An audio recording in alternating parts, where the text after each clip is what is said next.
নমস্কার বন্ধুরা, তোমাদের সকলকে হিস্ট্রি লাভার্স চ্যানেলে জানাই স্বাগত। আজকে আমি আবারও তোমাদের সামনে চলে এসেছি একটা নতুন টপিক নিয়ে। আজকে আমি যে টপিকটা আলোচনা করব সেটা খুবই ইন্টারেস্টিং টপিক হতে চলেছে। আজকে যে টপিকটা বলবো সেটা হলো ভারতের আধুনিক কালের ইতিহাসের যে উপাদানগুলো আছে সেই উপাদানগুলো কি কি, কেন আমরা ইতিহাস পড়ব, এই জিনিসটাই আজকে বলবো। যে কারণ আমরা তো এর আগে বলেছি প্রাচীনকালে ইতিহাসের উপাদান কী বা মধ্যযুগের ইতিহাসের উপাদান কী। আজকে স্পেসিফিক্যালি বলবো আধুনিক যুগে ভারতের ইতিহাসের উপাদান কী। আগের দিন ক্লাসে আমি ইতিহাসের যে ভারতের ইতিহাসে যে স্তর বিভাজনটা এইটা আমি আলোচনা করেছিলাম। তো যারা তোমরা দেখোনি তোমরা আগের ক্লাসটা দেখতে পারো লিঙ্কে গিয়ে, ঠিক আছে? তো আর বেশি কথা বলছি না, আমি সরাসরি আজকের ক্লাসে চলে যাচ্ছি। এই যে ইতিহাসের উপাদান, এইগুলো থেকে আমরা সবাই ইতিহাস সম্পর্কে নানা কিছু জানতে পারি। আধুনিক কালের ইতিহাসে যেহেতু আমরা উপাদান খুঁজছি, তাই আধুনিক কালের ইতিহাসের উপাদান তো অনেক কিছুই আছে। কারণ কি, আধুনিক কালটা এই যে সময়, এইটা ইতিহাসের সময়ের অনেক কাছাকাছি। বিভিন্ন উপাদান এগুলো এই জন্যই হাতের কাছে আছে। যেমন গত 400-500 বছরের কাগজপত্র, বই, আঁকা ছবি, এগুলো কিন্তু এখনও ততটা নষ্ট হয়ে যায়নি যতটা প্রাচীনকালের ইতিহাসের উপাদানগুলো অনেক বেশি নষ্ট হয়ে গেছে। এছাড়াও কি আছে, এছাড়াও যেই নানা বৈজ্ঞানিক উপায়ে এই যে সব ইতিহাসের উপাদানগুলো আধুনিককালের, এইগুলো কিন্তু রক্ষণাবেক্ষণের ব্যবস্থাও করা গেছে। সব মিলিয়ে পৃথিবী জুড়ে আধুনিক সময়ের ইতিহাস লেখার উপাদানের কিন্তু বৈচিত্র্য অনেক বেশি। সেই রকমই ভারতের ক্ষেত্রেও এটা ব্যতিক্রম নয়। প্রশাসনিক কাগজপত্র, বই, ডায়েরি, চিঠি থেকে শুরু করে জমি বিক্রির দলিল, তারপর রোজকার বাজারের যেটা ফর্দ, এগুলো কিন্তু সবই ইতিহাসের উপাদান। আবার কি, আবার বিভিন্ন ধরো ছবি, মানচিত্র, পোস্টার, বিজ্ঞাপন, তারপরে সংবাদপত্র, কত রকম জিনিস, এগুলো সবই ব্যবহার করা হয় কিন্তু ইতিহাস লেখার কাজে। তবে কি, তবে বিভিন্ন জিনিসকে বা বিভিন্ন উপাদানকে কিন্তু বিভিন্নভাবে ব্যবহার করতে হয়। যেমন কি, যেমন ধরো কারোর আত্মজীবনী থেকে আমরা তার ইতিহাসের উপাদান পাওয়া যাচ্ছে, সেগুলো কিন্তু সোজাসুজি সেই আত্মজীবনী কিন্তু ব্যবহার করলে হবে না। কারণ কি, কারণ ধরো যিনি আত্মজীবনীটা লিখেছেন সেইখানে তো তার নিজস্ব দৃষ্টিভঙ্গি আছে, তারপরে বিচারধারা আছে, ঠিক আছে? যেমন সে ধরো সেই মানুষটাকে খুব পছন্দ করতো, তাহলে তো সে তার সম্পর্কে ভালো কথাই লিখবে। কিন্তু আমরা যেহেতু ঐতিহাসিকদের উচিত, তো সেই ব্যাখ্যা তারা পুরোপুরি মেনে নেবে না। তারা কি করবে, তারা বিচার করবে, বিবেচনা করবে, করে তারা সেটা মেনে নেবে। না হলে কি হবে, না হলে এক পেশে হয়ে যাবে বক্তব্য, বা কখনো কখনো ঐতিহাসিকেরা ভুল সিদ্ধান্তে পৌঁছে যাবে। যেমন উদাহরণস্বরূপ একটু উদাহরণ দিই তোমাদের, যে উইলিয়াম ওয়াডারবার্ন, তোমরা অনেকেই হয়তো তার নাম শুনবে। তার যে লেখা অ্যালান অক্টোভিয়াম হিউম, তার জীবনীতে তিনি কি করেছেন, তিনি জাতীয় কংগ্রেস প্রতিষ্ঠার যেটা কৃতিত্ব, তিনি সবটাই কাকে দিয়ে দিয়েছেন, হিউমকে দিয়েছেন। অথচ পরে আমরা কি দেখতে পাচ্ছি, পরে দেখতে পাচ্ছি যে যতটা কৃতিত্ব হিউমকে দেওয়া হয়, ততটা কিন্তু কৃতিত্বের দাবিদার হিউম নয়। তাহলে ঐতিহাসিক যদি শুধু ওয়াডারবার্নের এই কথা মেনে নিতেন, তাহলে কি হতো, তাহলে একটা নতুন ধরনের বিশ্লেষণ পাওয়া কিন্তু যেত না।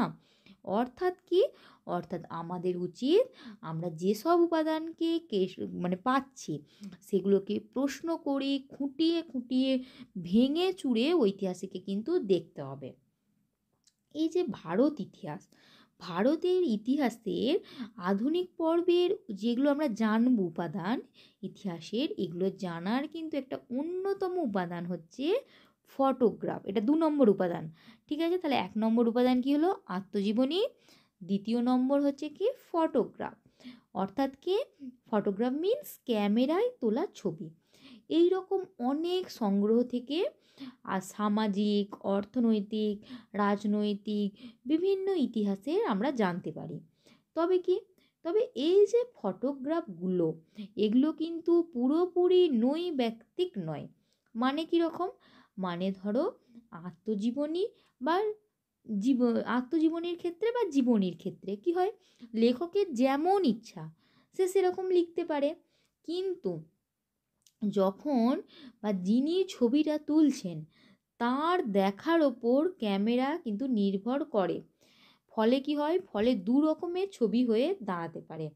যেমন আমি সাপোজ একটা ছবি এখানে দিচ্ছি, দেখো এই ছবিটা, এটা কিন্তু 1938 খ্রিস্টাব্দে হরিপুরা কংগ্রেসের অধিবেশনের সময় তোলা একটা ফটোগ্রাফ। ছবিতে কিন্তু কি দেখা যাচ্ছে? যে সুভাষচন্দ্র বসু এবং মহাত্মা গান্ধীর একটা হাসি খুশি আলাপ আলোচনায় ব্যস্ত, এটা দেখাচ্ছে। অথচ ওই সময় আমরা জানি নানা প্রসঙ্গে দুজনের মধ্যে বেশ মতবিরোধ ছিল। এমনকি পরের বছর সুভাষচন্দ্র বসু কী করেছিল? কংগ্রেসের সভাপতির পদ ত্যাগ করেছিলেন। অথচ এই ছবি থেকে সেই সময়ে ওই দুজনের যে সম্পর্কের সংঘাত, সেটা কিন্তু বোঝা যায় না। ফলে কি? ফলে ফটোগ্রাফারের যে পিছনের ইতিহাস সেটা জানা না থাকলে সবসময় ফটোগ্রাফ মানে ঠিকঠাক মতো সমস্ত কিছু প্রভাবিত করতে পারে না। তো এরপরে বলি 3 নম্বর কি? 3 নম্বর আছে প্রশাসনিক নথিপত্র। তাহলে প্রথমত বললাম কি? আত্মজীবনী। নেক্সট কি? ফটোগ্রাফ। 3 নম্বর হচ্ছে প্রশাসনিক নথিপত্র। এই যে প্রশাসনিক নথিপত্র, এটাও কিন্তু দেখার ক্ষেত্রে একটা বড় পার্থক্য হয়ে দাঁড়ায়। যেমন কি? যেমন ব্রিটিশ সরকারের চোখে বাংলা তথা ভারতের যে বিভিন্ন কৃষক আছে, উপজাতি বিদ্রোহগুলো আছে, এগুলোকে কিন্তু এরা কি বলেছে? ব্রিটিশরা কি বলেছে? এগুলোকে হাঙ্গামা বলেছে বা উৎপাত বলে ধরেছে। অথচ তাদের লেখা যে সরকারি নথিপত্র, সেগুলোর বিশ্লেষণেও কিন্তু এটাই ধরা পড়বে। অথচ ওই আন্দোলনগুলো ভারতে কি ছিল? ঔপনিবেশিক শক্তি বিরোধী আন্দোলন হিসাবে আমরা দেখি। তখন কিন্তু তার একটা অন্য মাত্রা আমাদের চোখে পড়বে। তখন কি পড়বে? তখন তিতুমির, বিরসা মুন্ডা, সিধু কানু কোনো অংশেই আর হাঙ্গামাকারী বলে মনে হবে না। বরং কি মনে হবে? বরং মনে হবে তার স্বাধীনতা সংগ্রামী। এর থেকে আমরা কি বুঝতে পারি? এর থেকে বুঝতে পারি যে ইতিহাসকে দেখা বা বিশ্লেষণ করাটা নির্ভর করে কিসের ওপর? দেখার ওপর এবং বোঝার ভঙ্গির ওপর। আবার সেই দেখার ও বোঝার ভঙ্গির সঙ্গে জড়িয়ে কি থাকে? অনেক কিছু জড়িয়ে থাকে।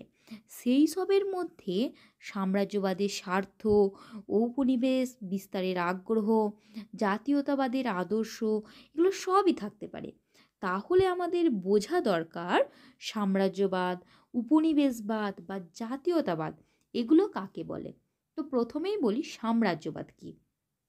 এই যে সাম্রাজ্যবাদ, এটা কিন্তু একটা প্রক্রিয়া। কি রকম প্রক্রিয়া? এই যে প্রক্রিয়া, এই প্রক্রিয়ার মধ্যে কি থাকে? একটা শক্তিশালী দেশ অথবা একটি রাষ্ট্র যখন আরেকটা মানে তুলনায় দুর্বল দেশ বা রাষ্ট্রের ওপর প্রভুত্ব কায়েম করে সেটাকে কি করে? নিজের দখলে নিয়ে আসছে, তখন এবং দুর্বল দেশটি অথবা রাষ্ট্রের জনগণ, সম্পদ সব কিছুকেই এই শক্তিমান দেশ তার নিজের প্রয়োজন মতো পরিচালনা করে। এর ফলে কি হয়?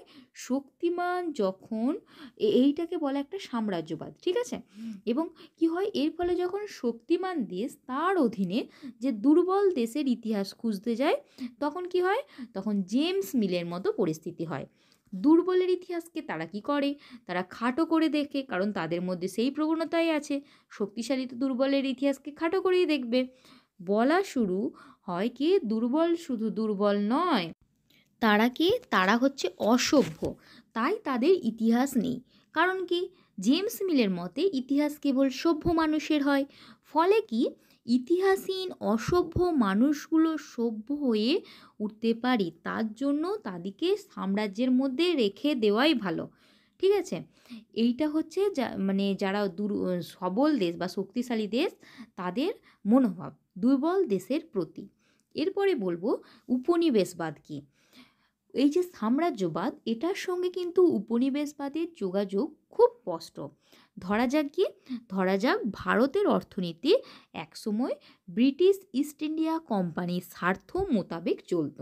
বাংলায় কি হতো, বাংলায় নীল চাষ করা হতো, ইংল্যান্ডের কাপড় কলে নীলের চাহিদা মাথায় রেখে।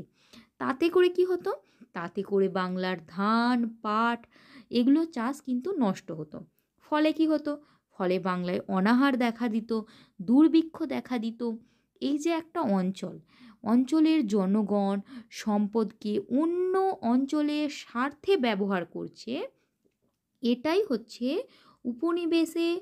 উপনিবেশবাদের মূল কথা। ব্রিটেনের উপনিবেশ হিসাবে ভারতের কৃষিজ ফসল ব্রিটেনের স্বার্থে উৎপাদিত হবে, ভারতের কথা কিন্তু তারা মাথায় রাখবে না। বুঝতে পারলে? তাহলে উপনিবেশবাদ কি এটা ক্লিয়ার হলো, সাম্রাজ্যবাদ কি এটা তোমাদের কাছে ক্লিয়ার করলাম।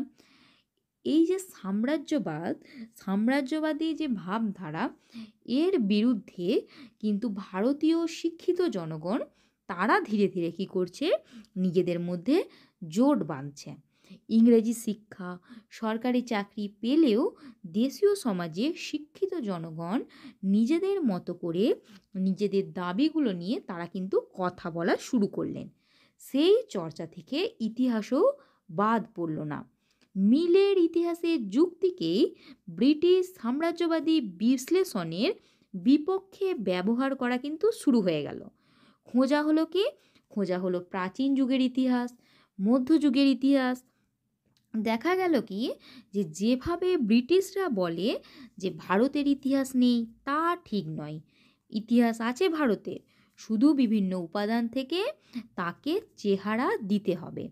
সেই যে বঙ্কিমচন্দ্র বলেছিলেন, আমি আগে বলেছি যে আমি তুমি আমরা সবাই ইতিহাস লিখব, সেই কাজটা এখন শুরু হয়ে গেল। দেশের মানুষ যখন দেশের ইতিহাস লিখছেন, তখন কি হচ্ছে, তখন বিভিন্ন ঘটনায় তারা অন্য বিশ্লেষণ হাজির হলো। সাম্রাজ্যের স্বার্থের উল্টো দিকে দেশের চিন্তাও ইতিহাসে স্থান পেতে শুরু করলো।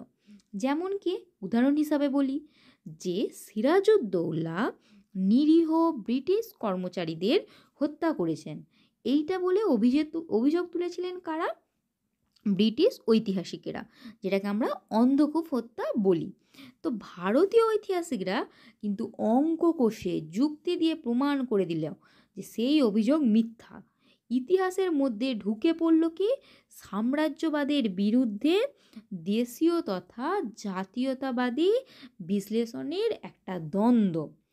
আগামী 1 বছরের ইতিহাসের তত্ত্ব ধারণার পাশাপাশি এই দ্বন্দ্বগুলো কিন্তু আমাদের চোখে পড়বে। ঠিক আছে, কীরকম আমরা চোখে পড়ে, আমরা দেখি এই ব্রিটিশ ঐতিহাসিক একটা মত দিয়েছে, অপরদিকে আমাদের ভারতীয় ঐতিহাসিকরা তারা একরকম মত দিচ্ছে। ঠিক আছে, এইটা কিন্তু আমরা দেখতে পাই ইতিহাসে। তার সঙ্গে প্রায় এই যে 250 বছরের কালো পর্বে কিভাবে বদলে গেল ভারতীয় সমাজ, রাজনীতি, সংস্কৃতি, ঠিক আছে, এবং মানুষের জীবনযাত্রা, তারও কিন্তু একটা হদিশ পাওয়া যাবে। আস্তে আস্তে দেখা যাবে যে ইতিহাস যেন আর দূরে থাকছে না, ইতিহাস ঢুকে পড়েছে কোথায়, বর্তমানে। ঠিক আছে, তো এরপরে একটা প্রশ্ন থেকে যায়, যেটা আমি প্রথমেই তোমাদের বললাম, যে আমরা ইতিহাস কেন পড়ব, কেন জানবো আমরা পুরানো দিনের কথা। ঠিক আছে, তো একটা গল্প বলি। ধরো একদিন আমরা রেল স্টেশনে যাচ্ছেও দুজন ব্যক্তি, তাদের মধ্যে দেখা হলো হঠাৎই। ট্রেন দেরি করছিল, তাই তারা গল্প করছিল। গল্প করতে করতে তারা একসময় জানতে পারল কি তারা দুজনেই একই পরিবারের মানুষ, তাদের মধ্যে একটা পারিবারিক সম্পর্ক আছে। কিন্তু অনেক দিন আগে দুটো পরিবার আলাদা হয়ে গিয়েছিল, তাই আর কোনো যোগাযোগ ছিল না দুটো পরিবারের মধ্যে। আজ তারা একে অন্যকে তাই আপনজন বলে চিনতে পারেনি। এই গল্পটাকেই যদি আমরা বাস্তব করে নিই তাহলে কি হবে? দেখো, স্বাধীন ভারতবর্ষের প্রতিবেশী রাষ্ট্র, স্বাধীন রাষ্ট্রগুলোর মধ্যে দুটো রাষ্ট্রই একসময় কি ছিল? ভারতবর্ষের আত্মীয় ছিল। দীর্ঘদিন তারা পাশাপাশি ছিল, অথচ এক সময়ে তারা কিন্তু আলাদা হয়ে গেল। তারপর সময়ের সঙ্গে সঙ্গে আত্মীয়তার বাঁধনও আলাদা হয়ে গেল। আজ কি হচ্ছে? আজ তারা একে অন্যকে আত্মীয় বলে কিন্তু চিনতে পারে না। নিজের ফেলে আসা আত্মীয়তাকেই নতুন করে চিনে নেবার জন্যই ইতিহাস পড়তে হয়। কেমন করে আত্মীয়রা আলাদা হয়ে গেল তা বুঝতে হলে আমাদের কিন্তু ইতিহাস পড়তে হবে। এবার আমি প্রশ্নটা ক্লিয়ার করলাম, তাহলে আনসারটা কেন আমরা ইতিহাস পড়ব। আশা করছি যে তোমরা জিনিসটা বুঝতে পারলে। যদি কোনো কিছু বুঝতে অসুবিধা হয় তো কমেন্টে অবশ্যই কমেন্ট করে জানিও। আর এতক্ষণ ধরে সঙ্গে থাকার জন্য অসংখ্য ধন্যবাদ। হ্যাঁ, আরেকটা কথা, যারা চ্যানেলটি সাবস্ক্রাইব করনি তারা অবশ্যই এই রকমই নিত্য নতুন ভিডিও পেতে চ্যানেলটি সাবস্ক্রাইব করে পাশে থাকা বেল বাটনটি প্রেস করে অলে ক্লিক করে দিও। তাহলে এই রকমই নিত্য নতুন ভিডিও যখনই আমি পোস্ট করব তোমাদের কাছে সবার আগে নোটিফিকেশান পৌঁছে যাবে। আর এতক্ষণ ধরে সঙ্গে থাকার জন্য অসংখ্য ধন্যবাদ। দেখা হচ্ছে নেক্সট ভিডিওতে। সবাই ভালো থেকো।